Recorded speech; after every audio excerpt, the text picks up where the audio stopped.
Welcome and good evening to you all. I'm Shea Brunson, also known as Shea Buttah, and these are Sheabuttah's Sleep Stories. Thank you for choosing me as your humble guide to restful sleep. If you haven't already, like and subscribe this channel so that I can continue to take you all on a restful journey to sleep. If you're an author looking to give voice to your work, contact me here, or just click the link in the description. Now, sit back, relax, and enjoy tonight's sleep story selections. The Three Little Pigs. Once upon a time, there was an old mother pig who had three little pigs and not enough food to feed them. So when they were old enough, she sent them out into the world to seek their fortunes. The first little pig was very lazy. He didn't want to work at all, and he built his house out of straw. The second little pig worked a little bit harder, but he was somewhat lazy too, and he built his house out of sticks. Then they sang and danced and played together the rest of the day. The third little pig worked hard all day and built his house with bricks. It was a sturdy house, complete with a fine fireplace and chimney. It looked like it could withstand the strongest winds. The next day, a wolf happened to pass by the lane where the three pigs lived, and he saw the straw house, and he smelled the pig inside. He thought the pig would make a mighty fine meal, and his mouth began to water. So he knocked on the door and said, little pig, let me in, let me in."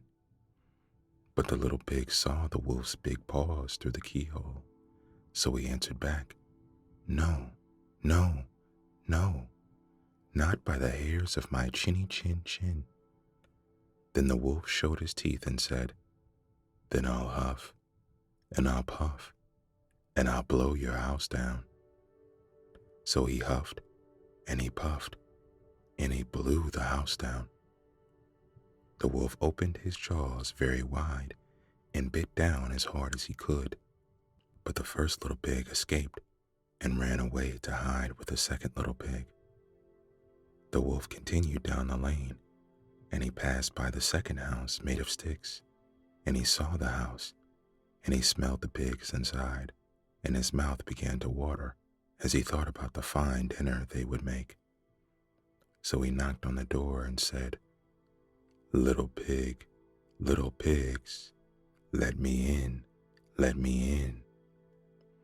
But the little pigs saw the wolf's pointy ears through the keyhole, so they answered back, "No, no, no, not by the hairs of our chinny chin chin." So the wolf showed his teeth and said, "Then I'll huff, and I'll puff, and I'll blow your house down." So he huffed, and he puffed, and he blew the house down. The wolf was greedy, and he tried to catch both pigs at once, but he was too greedy and got neither. His big jaws clamped down on nothing but air, and the two little pigs scrambled away as fast as their little hooves would carry them. The wolf chased him down the lane, and he almost caught them, but they made it to the brick house and slammed the door closed before the wolf could catch them. The three little pigs, they were very frightened. They knew the wolf wanted to eat them, and that was very, very true. The wolf hadn't eaten all day, and he had worked up a large appetite chasing the pigs around, and now he could smell all three of them inside, and he knew that the three little pigs would make a lovely feast. So the wolf knocked on the door and said, little pigs, let me in, let me in." But the little pigs saw the wolf's narrow eyes through the keyhole, so they answered back, "No, no, no, not by the hairs of our chinny chin chin." So the wolf showed his teeth and said, "Then I'll huff, and I'll puff, and I'll blow your house down."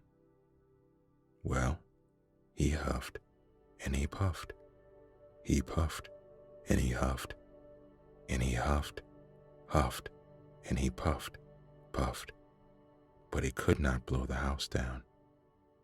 At last, he was so out of breath that he couldn't huff and he couldn't puff any more. So he stopped to rest and thought a bit.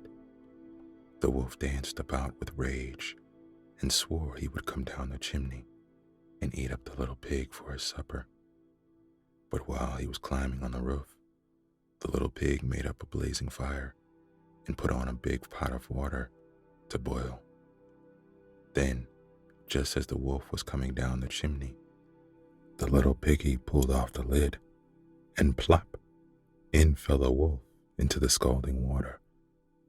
So the little piggy put on the cover again, boiled the wolf up, and the 3 little pigs ate him for supper.